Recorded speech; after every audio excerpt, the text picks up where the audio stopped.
Today's show is sponsored by the ABV Network Merchandise Shop. Check out our large assortment of logo merch and our lifestyle collection as well.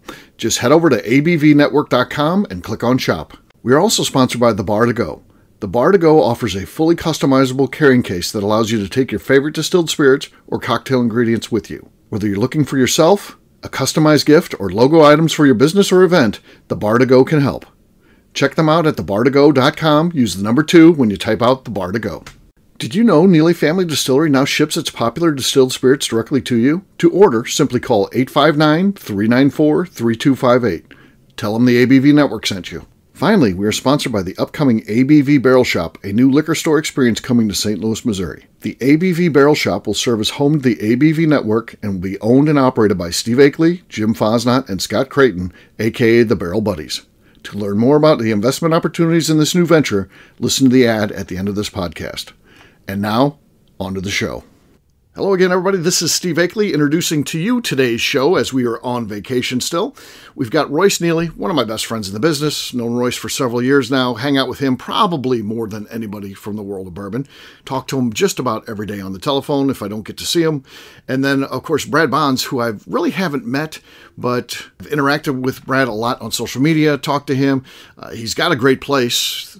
Brad is one of the co-founders of Revival Vintage Bottle Shop in Covington, Kentucky, and they're doing some great things. Not only can you buy some vintage bottles there, but they also do buy the pour, which is really affordable. Great way to taste some of the stuff. I know they're always doing specials and things like that.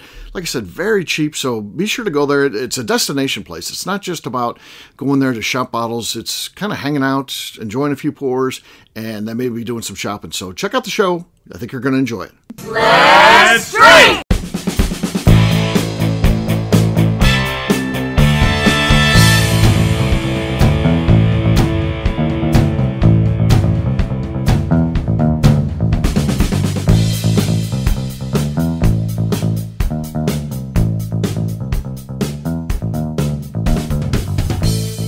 Our first guest is the guy I talk to on average about 2.7 times per day. I'm not even kidding. It's out of control. And that's, some days it's 6 or 7 times. So, that means there might not be some no times other days. But he's definitely one of my best friends in the business. The first guest to appear on this program 2 times is Royce Neeley, which is kind of cool. So, ladies and gentlemen, please join me in welcoming our special guest today, Mr. Royce Neeley. Hello. How you doing, buddy? I'm good, man. That's good. That's good. I've got 2 things. I've got this first question here, and then I got a Christmas gift I want you to get me. So the first one is you played baseball growing up, all the way through college, even, which is really pretty cool. But there always has to be one game that stands out. What and explain to us what happened in your single best game in your entire baseball career. This could be all the way back to when you were a little kid.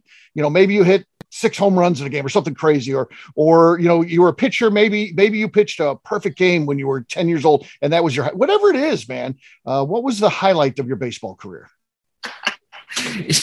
So I was thinking about this. So I threw a one-hitter once my senior year of high school, and it was almost a perfect game to the very end of it. I ended up giving up the hit and everything in the last inning.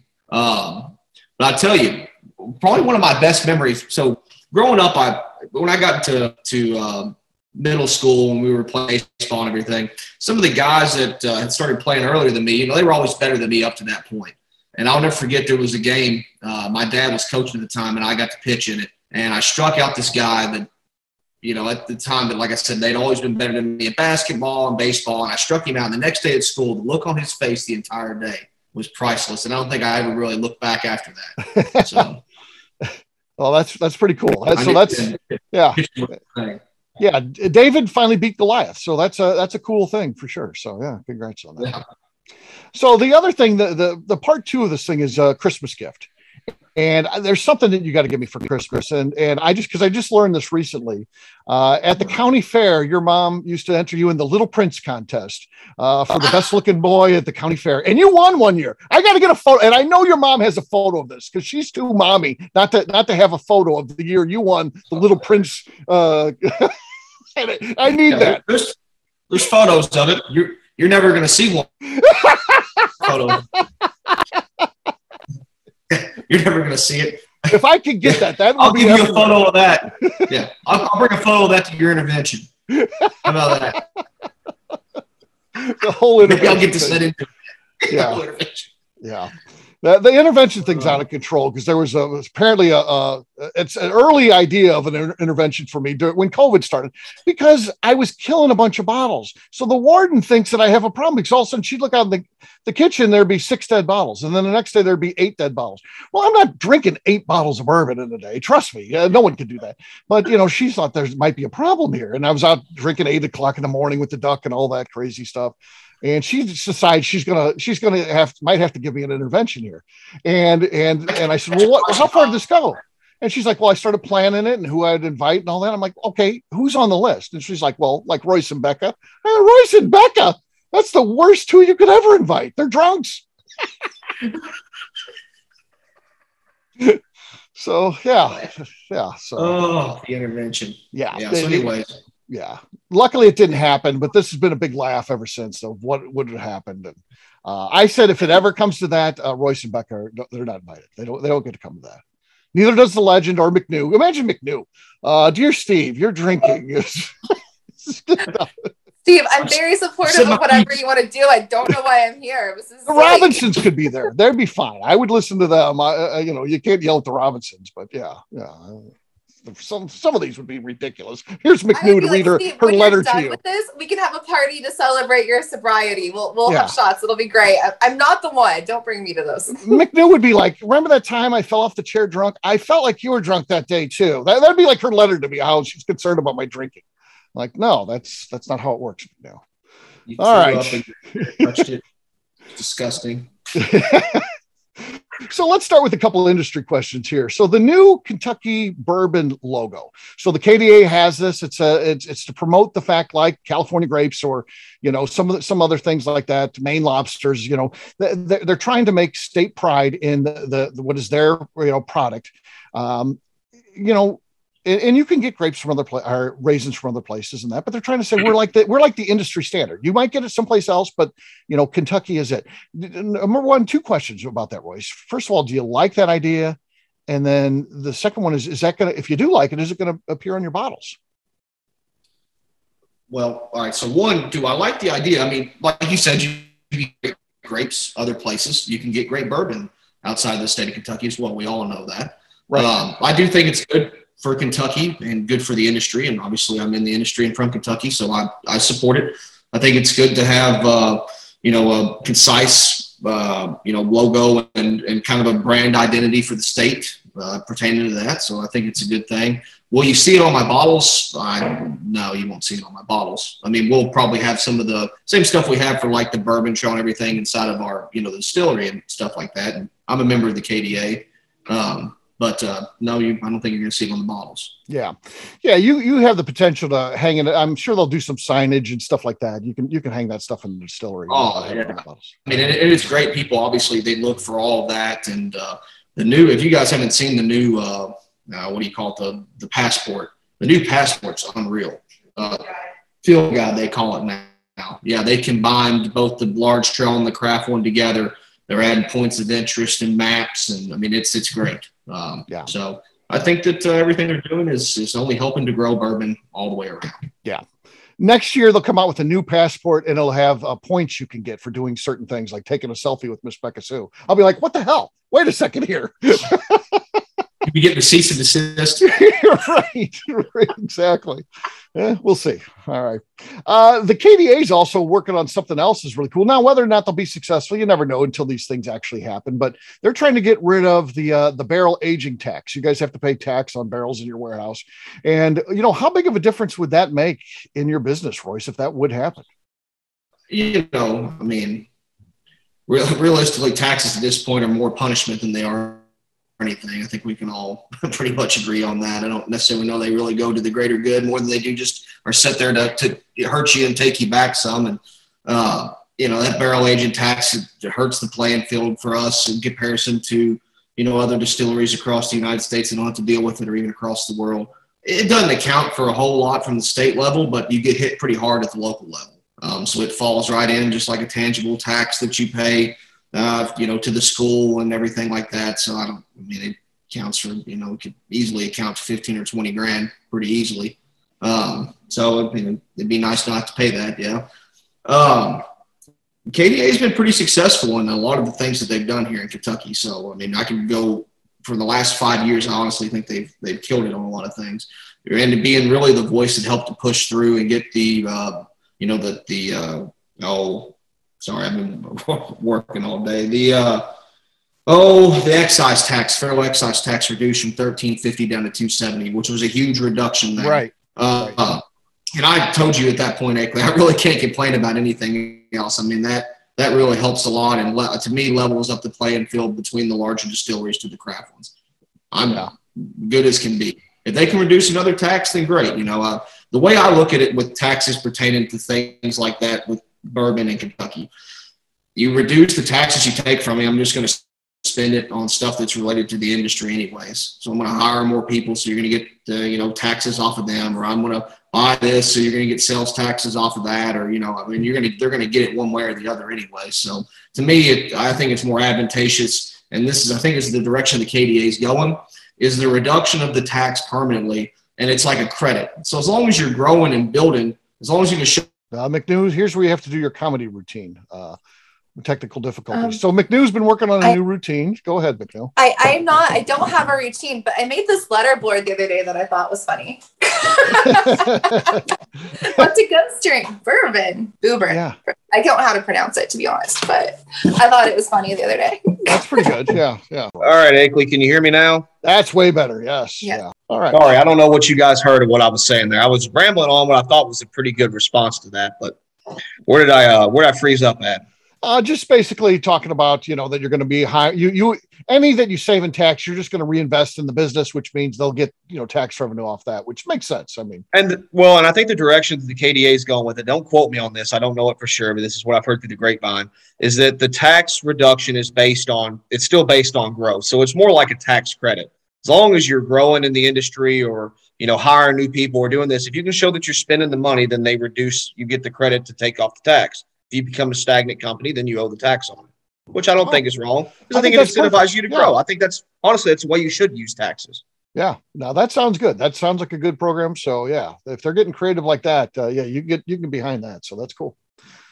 Here's the funny thing about you and I, and in reality, as I talked about, we talk on the phone all the time, and we're definitely, buddies, but I think we truly owe that to Dick Stoll. He's done so much for us, but our friendship is really because of him. And I think, I would continue to know you, and I'd probably report on you. And when I did the Bourbon Talk Show, you're a distiller. I want to talk to all distillers at some point on the show. I'd probably reach out, but the fact that you and I decided to, go meet Dick Stoll meant we'd been 8 hours in the car one way and 8 hours coming back. So like 16 hours in 2 days. That's when we really got talking and really realized we had all this stuff in common. It's all because of him, right? Yeah, it's very true. I don't think we would have definitely wouldn't hit it off as quick, or maybe not even, like you said, hit it off at all if it wasn't for that trip we took together. So yeah, it was a really good time. Yeah, you might. Like I said, you'd be a guy that I know in the industry, but I know a lot of people in the industry, and I consider them all friends to some degree. But yeah, that just made we had so many laughs on that in that town, trying to find shoe fly pie and all this stupid stuff we were doing. I think we bonded over the love of history as well. Yeah. Let's just be honest. We learned a lot from that trip, and there was obviously things about the production and procedure, but a lot of that trip was still about the history, history as well. And I think we talked whiskey the entire way up there and then talked it the whole way back. Yeah. We drank, we drank Jim Wolf's bottle in the hotel room, and we did. we did. we got to drink it a little bit. Yeah. They leave us alone with whiskey. What are you going to do? So, yeah. Pretty sure we prank called Becca as well. That might have actually been the first. That might have been the first time I actually spoke to Becca off the shows. That could be the start of the relationship, really. Yeah. You've done some shows together, but nothing on an informal basis like that, calling her. So I forgot about that. Yeah. And you breached the guy code on that trip. So I don't, that's why I don't travel with you anymore. Thought you were trying to party, man. I didn't know what you were about. That's just a stupid story, but I don't know if we should do that one here. Probably not. We've done enough stupid stories for this episode. Probably not. Yeah. So, I've been a bourbon drinker my whole life. And, part of another component of hanging out with you is truly kind of maybe my starting point to realizing that younger whiskey can be very good, because I've always been a bourbon drinker, and literally, in college, I was the one guy who was drinking bourbon. All my friends were drinking beer. I drank bourbon, and I just was conditioned though to think that good bourbon has to be 6, 7, 8, 10, 12 years old. And, as we start tasting the stuff that you've got, it's like, wait a minute, that's 13 months old. That's pretty darn good. And then you get some other stuff as you continue to get better and better. It's like, you get something that's 18 months old. It's like, that's every bit as good as anything you can find on the shelf. So how do you do it? What are some of the secrets to making such great whiskey that is younger than we typically find? Obviously this is something I get asked all the time. We ask this by, customers that come in the distillery almost daily. It's kind of funny because when you talk to a lot of the bigger distilleries, they always say that to them, the distillation really doesn't matter. They always focus on, 60% of the flavor comes from the barrel, or maybe some of them say even more than that, up to 80% of the flavor of it comes from the barrel. To me, and especially as now we're starting to get into some of the stuff that's 4 and 4.5 years old and the 53s. And I'm really starting to, and I taste other people's distillate that's coming off of pot stills. To me, it's really all about the distillation. The cleaner the cut and the better the cut that's made off the still, the better the product is at a younger age. Right. You can ferment it as well as you want. You can sweet mash. You can enter it low barrel entry proof. You can have spectacular barrels. They can be toasted the right way. You can do all the stuff you want to. But if the distillate comes off hot, it's going to be hot for 4, 5, 6 years. It takes that long for the angel share and the aging process, the maturation process of entering through the oak and coming back out through the activated carbon filter and in and out, and then the esterification that occurs. It takes time for that to happen. And that's why column distilled product normally gets smoother over time. But to me, if you taste a lot of good pot distilled products out there like I have, most of them are really smooth right off the still. Yeah. So I think you have to make a great bourbon, you have to hit on every single aspect. You can't miss anywhere. If the water quality is off, it's going to make a bad product. If the filters have dead bacteria inside of them, it's going to make a bad product. You have to be right the entire way through. And I think that's what makes it so challenging and really so difficult to make a great product. But to me, the biggest thing that stands out to make a great whiskey that is sub 4 years old, the distillation must be on point. Yeah.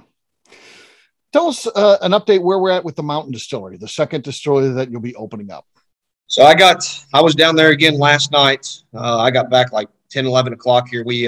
I got my cameras and everything set up so I can sit here and look at the place from in my underwear on the, whatever you want to call that makeshift couch thing I've got going on over there. Yeah. But we've all seen you in your underwear, by the way, on this. I know Tim famously during one of his events, he went strolling by and his underwear. Becca was on, and he would go strolling by in his underwear in the background. It was so great. We didn't have to bring this. We didn't have to bring that up, but I guess that's payback for my intervention comment earlier. So, yes. You're at your house. You weren't really doing anything wrong, and you were in your underwear, which is, not pleasant, but it could be worse. It could be worse. She knew I was back there. I thought she had it on. Watch.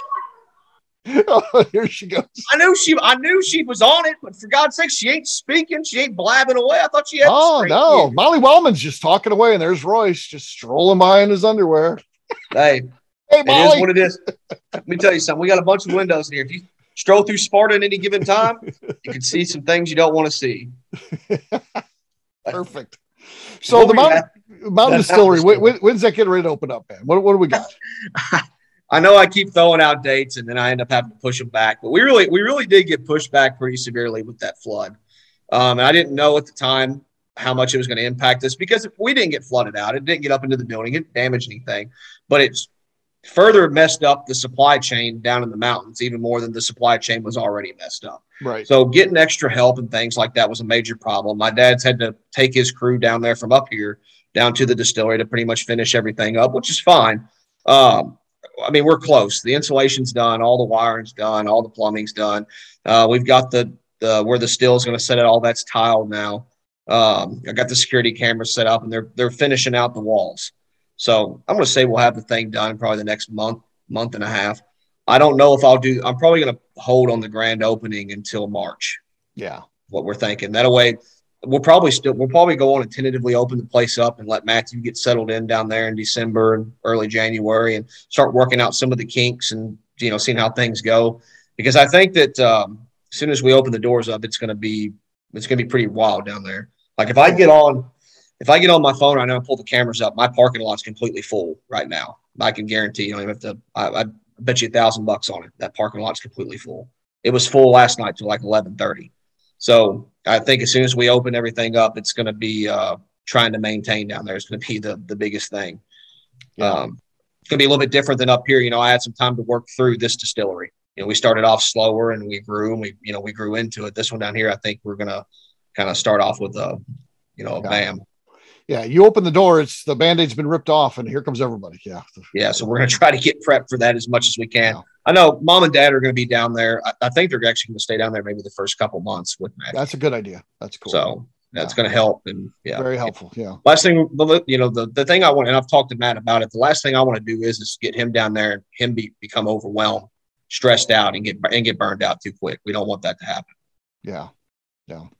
So bourbon's hot right now. It's continued to stay at the top. It's not going anywhere. Anybody who says bourbon's dying or bourbon's broken, I saw posted on there. It's not. It's doing just fine.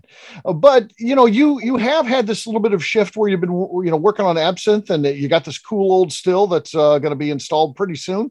Sounds like they're making some of the last pieces on it, which means we'll be going. How's this going to reshape your business? How's absinthe going to play a role in a Neeley Family Distillery moving ahead?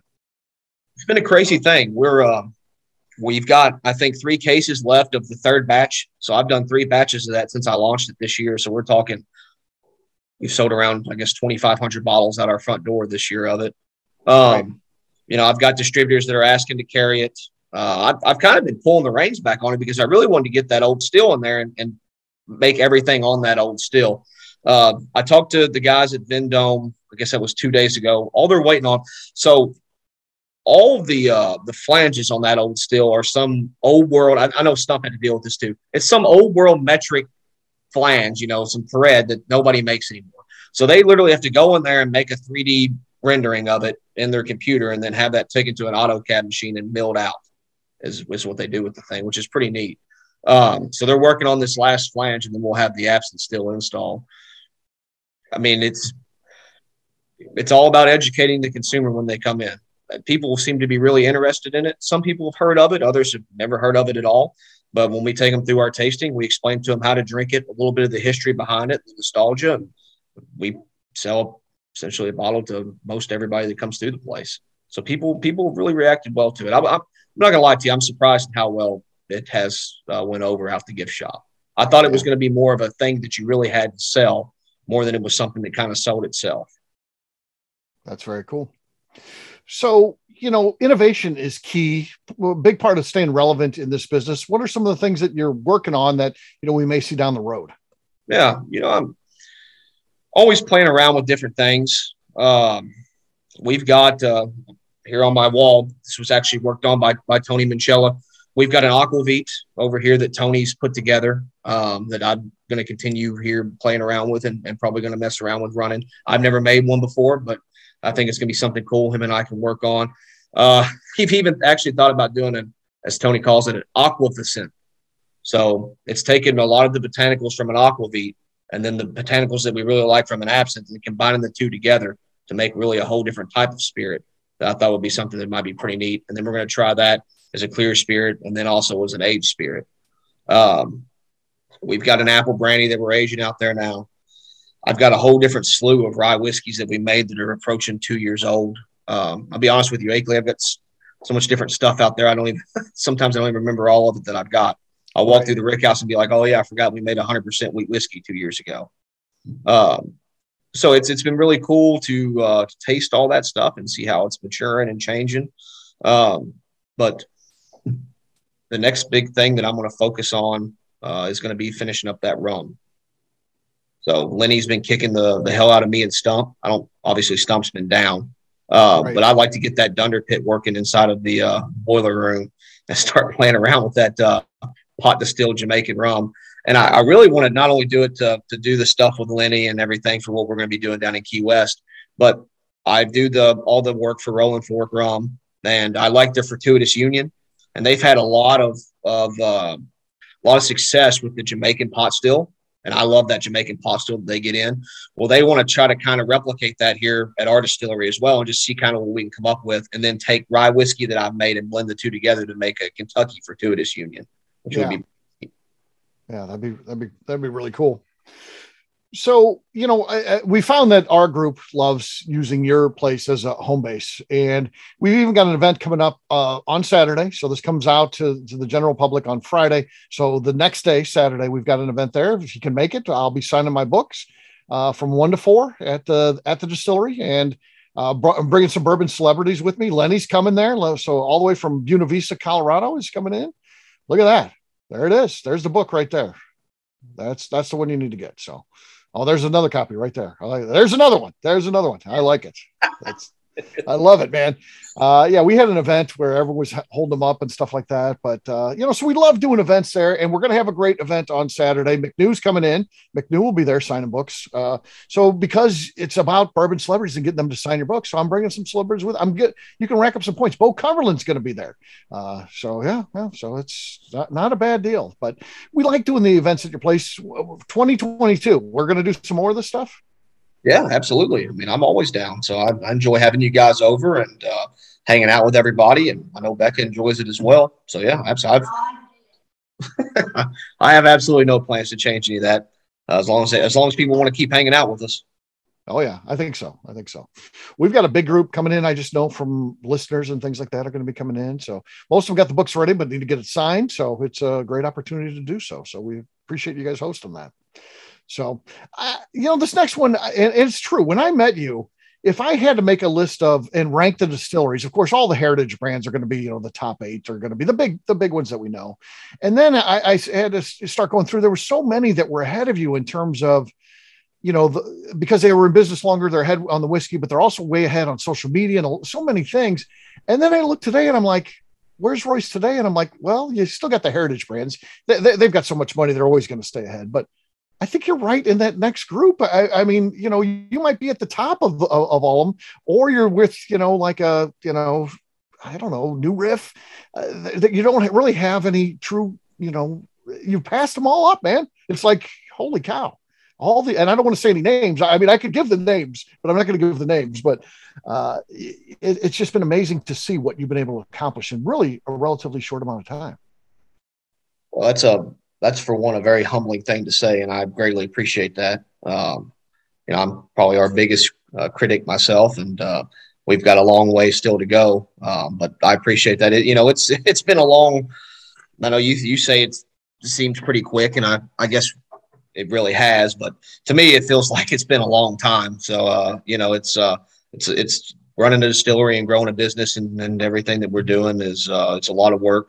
It's a lot of long nights, and, it's stressful, but I've got a good team around me. I've got a good supportive family. That makes a big deal and a huge difference.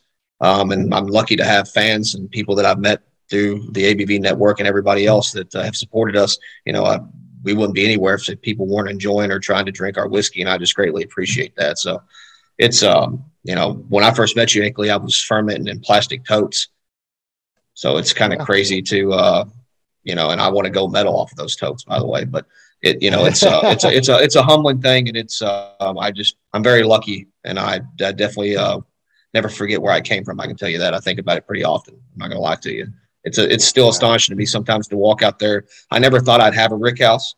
It's crazy to me to think that I'm about to build a second one. Right. Yeah, it's just a testament. You go in there on a Saturday and that place is crazy, hopping. There's people everywhere, and it's, and you're adding to their enjoyment. This is what's the greatest thing about what you're doing for them is they're spending their discretionary income that they want to have fun and enjoy life. And you're giving them that. And it's a cool thing, man. Owning a distillery is awesome. At its best, it's pretty darn awesome. So a lot of headaches in there. I get that, but what you do is pretty cool. Yeah, it is. Like I said, I'm very lucky to be a part of it. I'm living my dream that I wanted to do. I wouldn't trade it for anything. Burnout is definitely a real thing. Don't get me wrong. It can be, it can get to you, and it is hard sometimes to stay on track with everything. But especially when you're always, like you said, it's an industry where you're always trying to innovate and continue to grow and come out with new products, along with trying to maintain and grow what you're doing on the other side of it with running the gift shop. And now I've got, instead of having one employee that I thought it was crazy when I hired to have just one, now I've got 15 of them running around. There's a culture at that distillery now, and it's funny to me.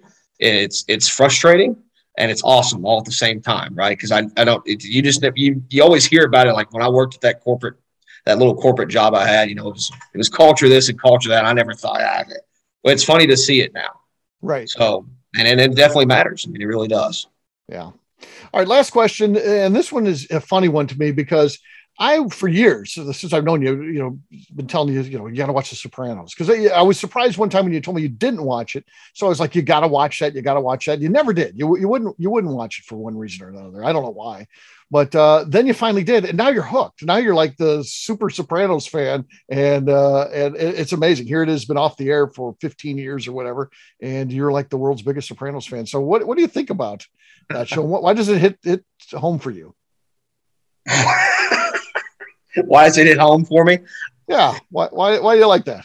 Hell, the first episode's one of the best parts when he's driving through there, just laughing as he's about to run the guy over with the car. Right. If you haven't ever thought about doing that before, if you haven't had one of them days, I don't even want to be around you, to be honest with you. I mean, right. If you haven't had that day where you feel like just running somebody over with that car and laughing while you're doing it, that's Tony Soprano. I can relate to that. Now, I've never run anybody over with a car, but I can kind of relate to it. And then I don't know, man. It's his grappling back and forth with dealing with the pressures of his life and the stress that he undergoes while trying to maintain the things he's doing and then talking it over with the therapist. It's some of the same stuff I go over in my head sometimes, it's grappling with this and, how am I dealing with that? And I don't know. I kind of resonated with it. I like the part where he says, what is it? My Uncle Junior's a great cause of my stress. Mm-hmm. You can insert who's ever bugging you that day into that role, right? Yeah, but what I really liked about it was the intervention, because it made me think of your opinion. I was like, this is perfect. That's when I really fell in love with the show. I was like, man, this is how Akeley's intervention would be. We've watched that scene I don't know how many times, and we'll watch it again. I'm getting ready to come up there. I'll be there tomorrow. I'm sure we'll be watching that scene again. It's so great. I did. I don't know if anybody else on here is a Sopranos fan or not. I did like at first I didn't really care too much for the first time watching of the movie they come out with. The second time through, I loved it after I really started to pay more attention to it and everything. I've just been such a fan for a long time. I think I was just a little bit deeper into it. So I liked it the first time I saw it, man. I love that movie from the moment I saw it. I think it's one of the best movie since Quentin Tarantino's second to last one. I thought that the Hollywood one that he did was it was okay. It was Tarantino-esque, but his other stuff has been better. And I don't like a whole lot of movies because I always feel like I could write them myself. I can't write Tarantino stuff. He's too good, but this was fantastic. Yeah. Yeah. I've watched a lot of series, but it's gotta be the character development through it and the way that they can portray a mobster who's an obvious sociopath like Tony, but almost make you feel sorry for him sometimes throughout the show is phenomenal. I mean, it's the best writing that you can ever do. And great acting as well, but phenomenal writing for the fact that they can take somebody who's having an affair on his wife and almost make you feel bad for the guy. And then you take a step back and you're like, oh, hold on a second. This guy's a mobster, for God's sakes. He's a sociopath. He only cares about himself. It's just interesting, the character arcs and the way that they work. Yeah. Yeah, it's weird because as intense as that show is, and believe me, it's intense. Sometimes there's some episodes that are hard to watch. You think about Ralphie and the stripper and all that. It's like that it's disgusting, really. But then it's also, if you had to rank the funniest shows that you ever watched, Sopranos is right up there too. You don't think of it as a comedy, but there's some funny stuff that happens in that show. I mean, it's amazing. So, well, there you go, buddy. Well, I hope you can stick around. You can stick around and hang out with us.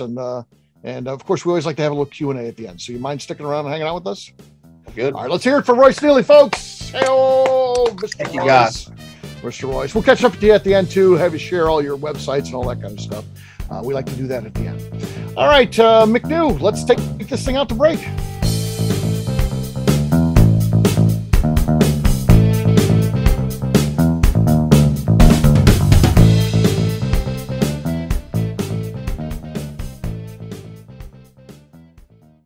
Hello, this is Steve Akeley of the ABV Network. Let's talk about the people who make this show happen. First up is Leatherwood Distillery in Pleasant View, Tennessee. Company founder Andy Lang started distilling as a hobby while serving his country as an elite Green Beret. Andy distilled all over the world during his time in the military and brought this passion back to him in the U.S. when he returned home. A visit to Leatherwood combines Andy Lang's unique distilled spirits and a museum of artifacts from his time serving the U.S. Share a drink with a fallen soldier at their bar where you can grab an acrylic bio off the wall that celebrates the individuals who gave the ultimate sacrifice to protect his or her country. They will also ship their distilled spirits directly to you, so check them out at leatherwooddistillery.com. We are also sponsored by Moonshine University. This longtime partner for the ABV Network helps educate individuals looking to get into the distilled spirits business, service industry employees looking to expand their knowledge, and individuals simply wanting to know more about the process and history of the spirits industry. In 2017, I completed my Executive Bourbon Steward certification at Moonshine University, and it's something I continuously draw upon and connect with fellow graduates. Check out their full listing of classes, including Executive Bourbon Steward certification, production classes, and more at moonshineuniversity.com. Okay, let's talk about Neeley Family Distillery. In 2018, I met Royce Neeley at an industry event. He started appearing on our shows, and we became friends during my frequent visits to Kentucky. Today, he's leading the way for young distillers making their mark on the bourbon industry. A visit to Neeley Family Distillery combines family history, a look at what makes their products unique, and of course a tasting through their whiskeys, moonshines, and creams. Check them out at NeeleyFamilyDistillery.com and visit them in Sparta, Kentucky. All right, back to the show.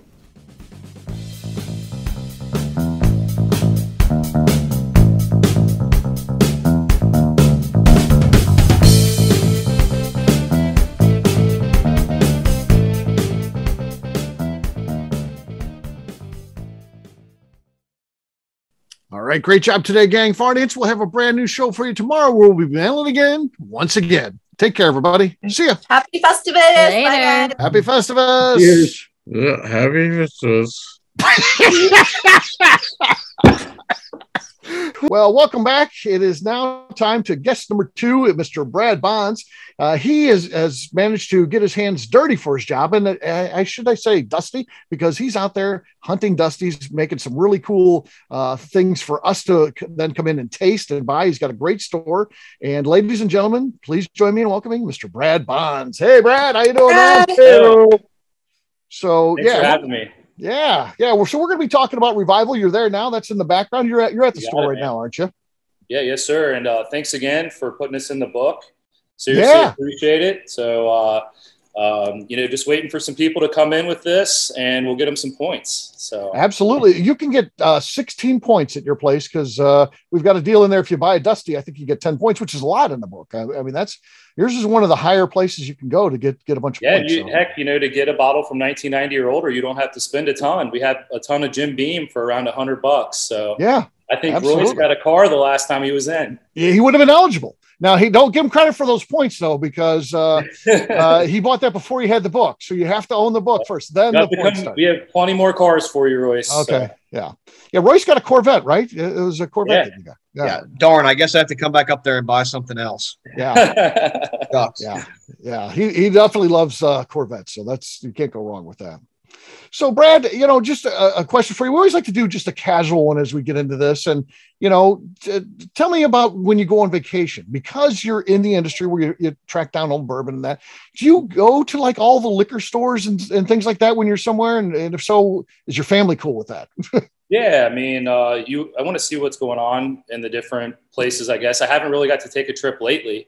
So still pushing forward with this business. But yeah, I mean, if I'm in another area, I want to pop into a distillery or, liquor store and just, see what another state's doing or what somebody else is doing in the state I'm in. So there's a lot of interesting things going on. Yeah. So you were a Dusty hunter long before, this has been a career for you. So tell us about the early days of Dusty hunting. Yeah. Really just meeting people in the community, just like you, before the law even changed, it was just a complete hobby for myself. And I basically took a hobby, of just having friends over and new acquaintances and made a business of it. So, if you can do what you love, you don't work a day in your life. And I'm literally living the dream every day. So. Yeah, very cool. So in 2018, the big thing that ends up being a career shift in your life is Kentucky enacts that law allowing licensed retailers, whether it's a liquor store or a bar, the ability to buy things that they don't have access from a distributor. And you went to work right away. Is that when you opened up the store? We'll get to that in just a second. But you went to work for Cork and Bottle, and tell us a little bit about what you did for them. Yeah, Ed Bly brought me on, and it's funny how things go full circle. I actually hired his son Anthony at my shop, but Ed cool. gave me a chance, to take my passion and legally do it. And so I wanted to maybe get an investor and kind of do what I'm doing now immediately, but it just made more sense. I hopped right in with them. They had the license, they had the brick and mortar.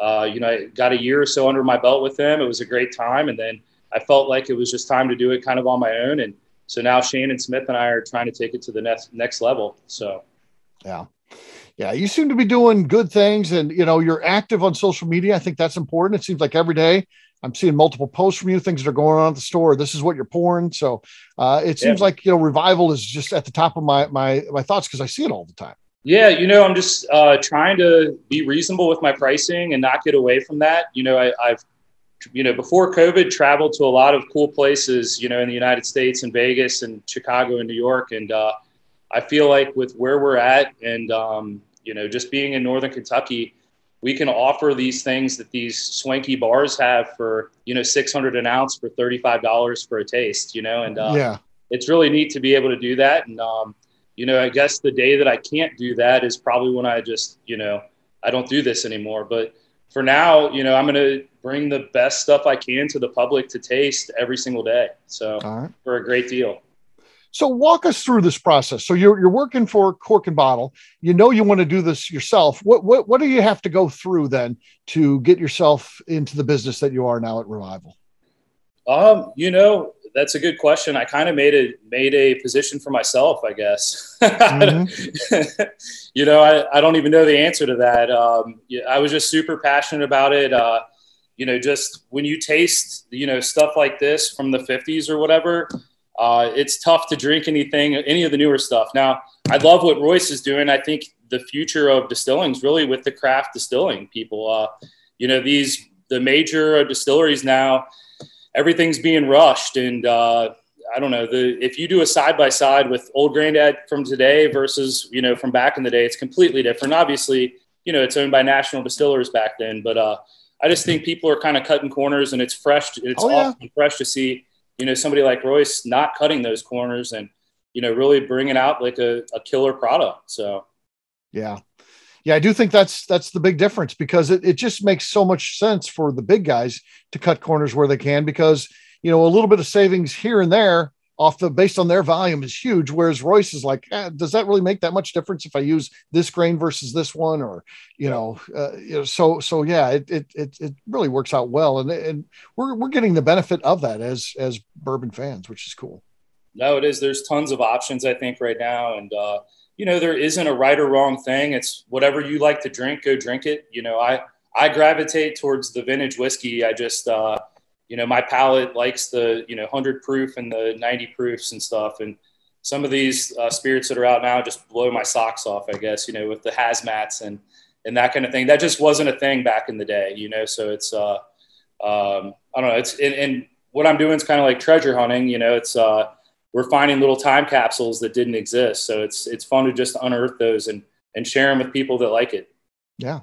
It's a rare instance, and it sounds hokey, but it's true. You can taste history.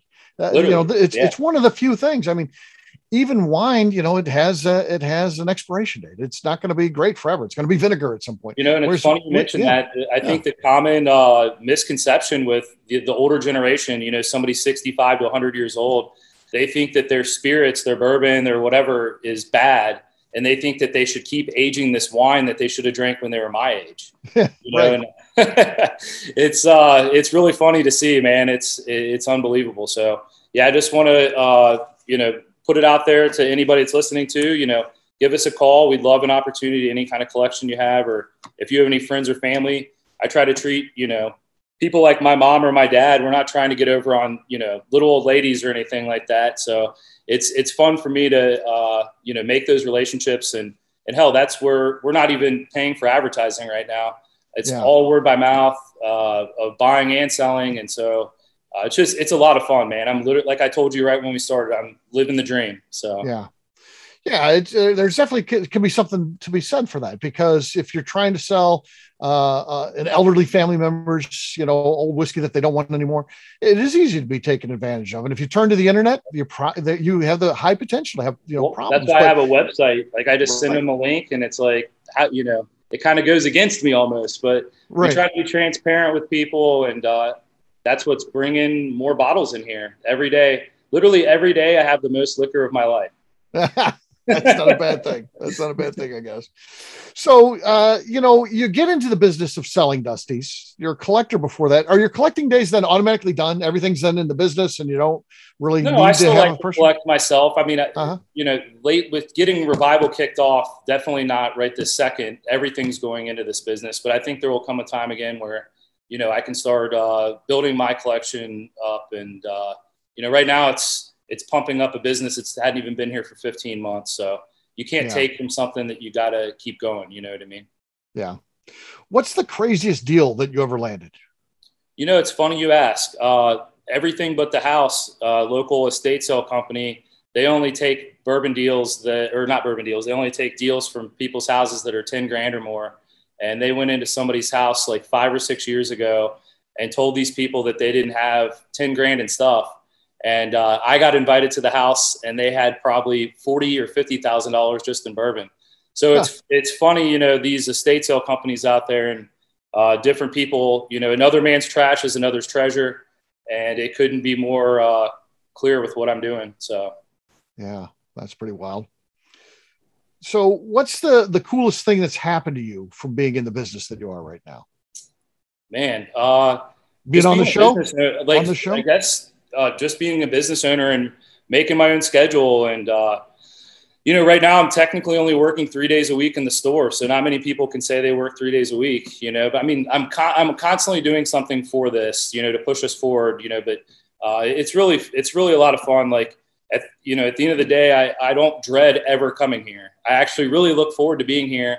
And the people that come in here are basically my friends, and constantly meeting new people. And it's really fun to show this place off. And I have a blast every day just doing what I do.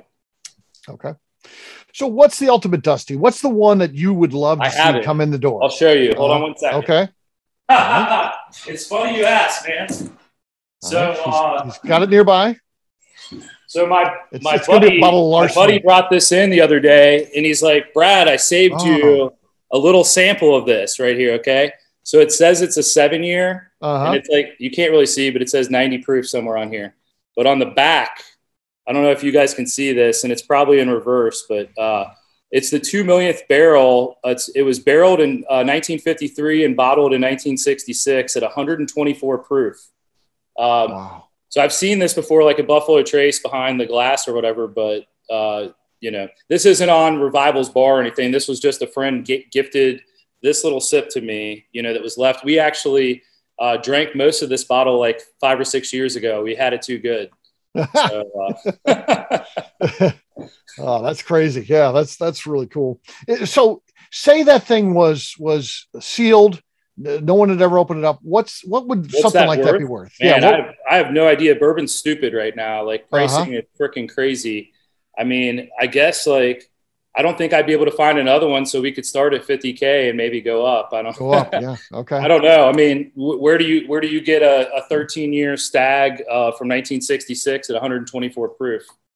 So I've got 2 of them here. I've got 2, but no, I don't have that. never even seen that before. So that's cool. We can split this sip up for like 500 a piece. So no. Nice. I'm messing. So you get to try a lot of old products. What are stand out as some of your favorites? You know, you deal in all of them, but what are some that you're like, man, I like these? We have some really cool stuff open right now. I opened a rum from the West Indies from the 30s or 40s. It's some of the best rum I've ever had in my life. I'd like for Royce to even come, try this just to maybe give you some ideas on, future things you can do. We opened a chartreuse from the 50s recently. I'm kind of looking down my little alleyway right here on the bar, but lots of fun stuff. You don't have to twist my arm, Brad. Right. And it's a lot of fun stuff. I try to keep it interesting. It's bourbon focused here. I'd say we have 90% of our bottles are bourbon, but there's 10% of, a cool tequila, some rum, some gin, scotch, just all types of different things. But I'd say lately the chartreuse I opened up's amazing. It reminds me of Christmas. It's from the 50s. I'd love for you to taste that, man. And then heck, I have another chartreuse from the 30s or 40s. I still need to open it up. Maybe we open it up when you come to the shop. But it's from Spain, I believe, from the 30s or 40s. So, we might see some little fairies or something. So cool. Hey, Brad, Matt Bailey was up here at our house working on some of the glass and stuff for the bathroom. He and his wife are awesome. Such good people. But he was telling me you have a really old absinthe there also, don't you? Yeah. I'll grab it and show it to you. All right. Grabbing some absinthe. McNew, this is where your comedy routine comes in. No, I think you should get Brad on more often. We're getting like show and tell. I love it. Yeah. There you go. Yeah. So it's actually on our website right now for like $1,300. Somebody could go snipe it tonight if they want. There you go. But yeah, I'd love to open it with you, man. And heck, with us having that chartreuse open right now, that'd be really cool to share with you these super old expressions that, even somebody like me, it's tough to find, Right. So give us an idea of what it's like to visit. So if coming to the store, tell us what it's like, because we've got an army of people that's got those books tucked under their arms. They're going to be coming in. So they're buying them right now. They'll be heading that way. Probably we'll see a lot of that in the spring, I would think. But you always get some travelers. Anthony and I try to do like a taste of the day. So today, for instance, it wasn't super old, but I didn't have an Elmer open on the bar. So I opened a 2016 Elmer. We have a 2-ounce liquor license. I break it down into 4 half-ounce tastes. So I did Elmer for a half-ounce from 16 for $10 today. My most expensive thing, I opened 1978 Old Fitz 101 proof 10-year the other day. I'm doing that for 50 a half-ounce, so basically 100 an ounce. I'm selling the full bottle over here for $2,500, or you can taste it for basically the same amount, if not cheaper, because some evaporated. But we're trying to be aggressive.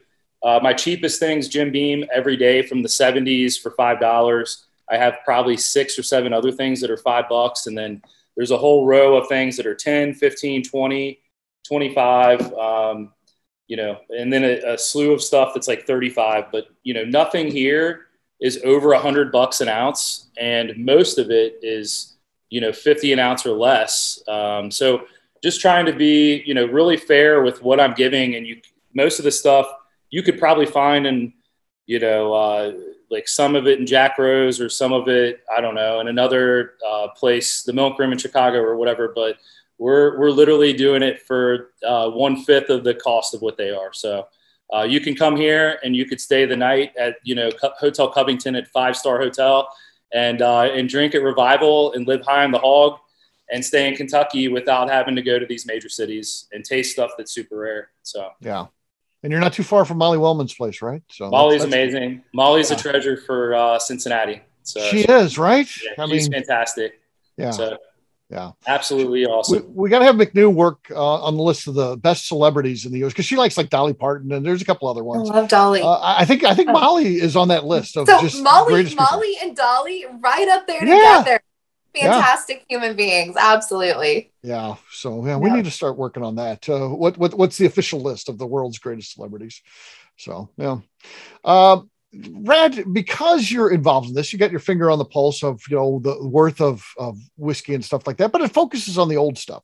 Is there anything today's buyers should be putting away that down the road, when they come into Revival 20 years from now, you're going to be like, man, I'm glad you kept that bottle. What would be some of those things? That's a really good question. Whatever other people are not collecting, collect that. Mm-hmm. Collect that. And what they say is a collector's bottle isn't. Right. If it's meant to be like a collector's bottle, no, because then everyone saves it. They don't drink it then, right? I mean, I kind of look at my shop as baseball cards, and these old bottles, you know, if bourbon becomes not as popular, these old bottles will still have a value, just like Mickey Mantle rookie cards are hot right now. But if they become not hot, you know, your Babe Ruths and your Mickey Mantles will always have value. Yeah. You know, you can't, as far as new stuff, I guess you can't go wrong with, you know, Pappy Van Winkle or heck, Blanton's, I guess. I don't know. But yeah, it's tough to see what the future is going to be. I mean, will people be drinking in 20 years? Like, you know, who knows, like where we're going into. I see these old bottles as little time capsules. And if you want to visit the past, you know, what a better way to do it than with a bottle of liquor from 100 years ago. So yeah. Here's my tip of the night. Buy some of this guy's stuff that's on the event with us. Again, very early in his career. He's going to be doing this a long time, and you'll be glad you've got some of that stuff put away. So, yeah. And I wish I drank all my stuff. I had some of the cool gift shop ones like Marshmallow Black Belt, things that started. I drank all that stuff. Damn it. I should have kept that. It's going to be worth some money, but that's also the fun of it too. I had fun while I was drinking it. So very cool. Yeah. That's the hardest part, just not drinking it and then keeping it. And then, you know, it's really crazy that some of these things have survived all this time, you know, and Uncle Louie didn't come home at Christmas and start chugging or whatever. Right. So it's a lot of fun, man, just unearthing all these things. So, yeah. So Brad, last question for you. We've talked a lot about old bourbon. What would be some of the new brands that you enjoy drinking when you're at a bar or something like that, that doesn't have the ability to get a Dusty? I'm always interested to try something new. Like I need to come down and try Royce's stuff, to be quite honest. But you got your book, you can get some points. I would. I need to bring it with me. So the one bourbon I think of that really stands out to me is, and it's super expensive right now, but King of Kentucky was super tasty. It reminds me of a Dusty.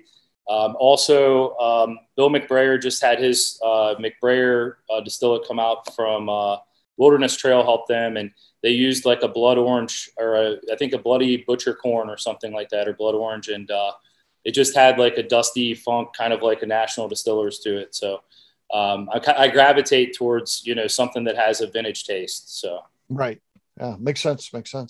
Well, Brad, thanks so much. Let's hear it for Mr. Brad Bonds, gang. Great job. Really appreciate you guys having me on.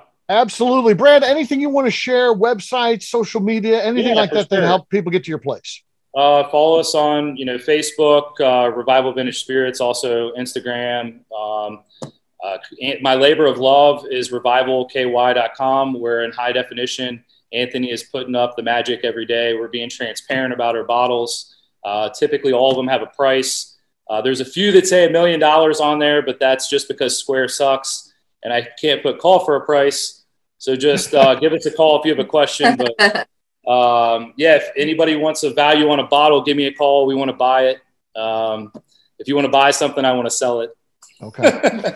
If you ever get a sale for that $1 million one from Andrew Webrink, he was just probably had too much to drink that night. So he does a little shopping when he gets drunk. So just void that, because he's not going to. He's going to ask his credit card company for a refund. Royce, how about you, man? Where can people find you? Find me on Facebook and Instagram at Neeley Family Distillery or NeeleyFamilyDistillery.com. Yeah. Sometimes you got to ask Webrink some of the stuff he has bought while drinking. And it's crazy stuff like a parachute and a limo. And he thought he'd have Bronner be set up as his limo drive. That's the greatest idea I've ever heard. He buys a limo and he's going to have Jason Bronner as his driver. That is not the man you want driving your limo. You want him in the back partying with you for sure, but you're going to get a driver. Bronner is your driver. Yeah, that didn't work out. He had to get a refund on the limo. So he's never been skydiving. Who buys a parachute that's never been skydiving? Yeah, something seemed like a good idea. It had a smiley face on it. It had a smiley face on it. I would be sold on the smiley face, because how cool is that going to look coming down from the sky? Like, you're drunk shopping? It sounds like a great idea. Yeah, I don't know. Yeah. McNew, how about you? Where can people find you? You can find me on Instagram at McNew ABV. All right, for me, I'm an easy guy to find. I'm at Steve Akeley on Twitter, Instagram, or Facebook. I've got a website, steveakeley.com. We've also got that company website, abvnetwork.com. Check it out because everything that we do is out there. Previous shows, blogs, we've got our shop out there. We've got my book out there. So much more, abvnetwork.com. Very nice. McNew, anything else to say before we get out of here? I'd like to remind the audience to please give us a 5-star review. That includes comments. It helps new people find the show, which is very important to us. And if you like what we're doing, we ask that you please visit our Patreon page at patreon.com/the ABV Network. All right, great job today, McNew. For our audience, we'll have a brand new show for you tomorrow. Looking forward to that. Until then, take care, everybody. See ya. Bye. Peace.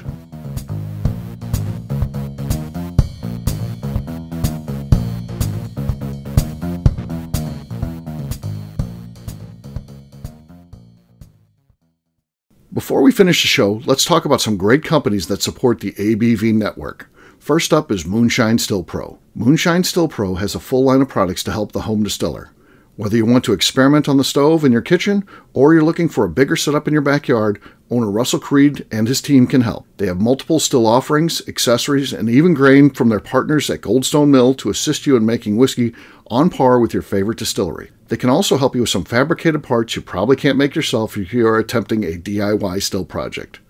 Learn more or order your still or parts at moonshinestillpro.com. Another friend of ours is the Goldstein family at Goldstone Mill.